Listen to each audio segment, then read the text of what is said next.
राधे राधे महाराज जी। महाराज जी, YouTube के माध्यम से 6 महीने पहले आपसे जुड़ा हूँ। महाराज जी, आपने नाम जप की लत सी लगवा दी है मुझे, और नाम जप से जो आनंद मिल रहा है वो बयान नहीं कर सकता। परंतु एक तकलीफ हमेशा होती है कि मैंने नाम जप अपने शरीर की 42 वर्ष की आयु शेष होने के बाद शुरू किया। कोई बात नहीं, जब जगे तब जगे। मान लो अब लो नशानी अब ना नशई हो, आज तक हमारा समय नष्ट हुआ, गलत आचरणों में गया, अब नहीं करूँगा। और खूब नाम जप करो। अभी लत नहीं लगी, लत जब लग जाएगी तब तुम्हें हमारी बात पर ध्यान देना होगा। जिसको नाम की लत लग जाती है तब वो प्रलोभन और प्रतिकूलता, दो चीजें फेंकी जाती हैं। माया या तो इतना प्रलोभन फेंकेगी कि आप भूल जाओ, और या इतना भय फेंकेगी कि आप भूल जाओ। जो प्रलोभन और भय दोनों से निकल जाता है तब नाम का नशेबाज कहा जाता है। अभी तो नशा सीख रहे हो, अभी नशेबाज नहीं हो। क्या ऐसा करे कि ये जन्म नहीं, मुझे एक और जन्म चाहिए जिसमें मैं विरक्ति के मार्ग में रहकर प्रिया प्रीतम की उपासना कर सकूं। मुझे एक मनुष्य जीवन दोबारा। हाँ, नाम जप करो और भगवान से प्रार्थना करो। ज्यादा नाम जप किया और मोक्ष मिल गया तो यार वो बहुत कठिन है, उसका मिलना बहुत कठिन है। कोई खिलवाड़ न समझे। तुम तो 6 महीने से जप रहे हो, हम 13 साल के थे तब से जप रहे हैं। और वो मिलता भी है ना तो इतनी प्यास बढ़ जाती है उसके देखने की, उसके मिलने की, तो मिलना नहीं लगता।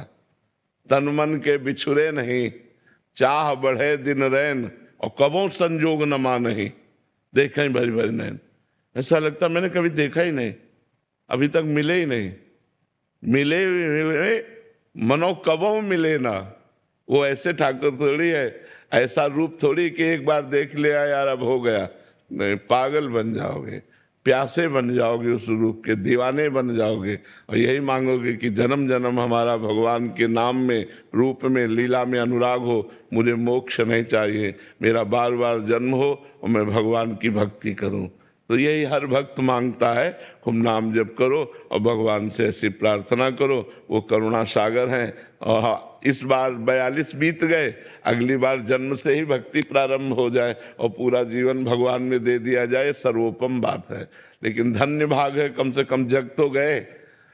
जग गए, जितने में जग गए उतने को संभाल लो तो बात बन जाएगी। जितने में हम जग गए उतने। और भगवान का मिलना, आप इसे खिलवाड़ मत समझना, इसे खिलवाड़ मत समझना। बहुत नटनागर है, बहुत छलिया है, बहुत कठोर भी है और बहुत कोमल भी है। उसको क्या कहा जाए। रुला रुला करके एकदम सब कुछ विस्मरण करा देता है, तब जाकर वो अपनी झांकी देता है। ऐसे थोड़ी होता है।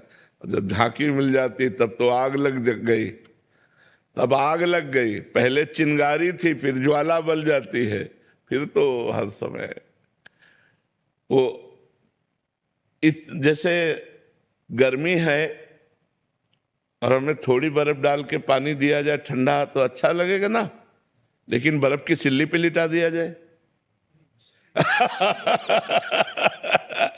तो मिनटों में ही परेशानी पैदा हो जाएगी। नहीं मतलब अति ठंडा, हमारे पूरे शरीर को अति ठंडा दिया जाए तो सह नहीं पाएगा।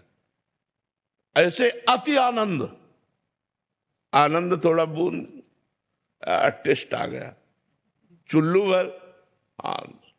लेकिन आनंद समुद्र भगवान कौन है? जो आनंद सिंधु सुख राशि। आनंद की पीड़ा, आनंद की पीड़ा, ऐसी विकलता आनंद की। अब वो है ही नहीं जगत में जिससे उदाहरण दें कि मानो ऐसे से ऐसा। उपमा रहित है वो। भगवान का जो आनंद है वो उपमा रहित है। बस हम यही कहते हैं, नाम जप करो, अधिक से अधिक नाम जप करो, पवित्र भोजन पाओ, अच्छे आचरण करो, परोपकार करो, जीवन धन्य हो जाएगा। बहुत कम समय मिला है मनुष्य समय में, 70-80 वर्ष। पहले लोग 10-10 हजार वर्ष तक तो तपस्या करते थे। अब अपने आयु कितनी रह गई? 80 वर्ष। 80 में 10-12 वर्ष तो ऐसे मतलब अज्ञान में चले गए, बच्चापन के। 6-6 घंटा रोज सोने के समझ लो, तो वो तो नींद में चले गए। इसके बाद भोग विलास में चले गए। जो जागृत थोड़ा बचा वो फालतू के चिंतन में चला गया। भगवत चिंतन का टाइम कहाँ मिलता है? बड़े भाग्यशाली हैं जिनको प्रतिक्षण भगवान का परम पावन नाम जपने का अवसर भगवान ने दे दिया। नहीं, माया 2 चीजें, प्रलोभन और भय, ऐसे फेंकती है, उसी में जीव फंस जाता है, भगवान को भूल गया, पूरा जीवन फिर बर्बाद हो गया।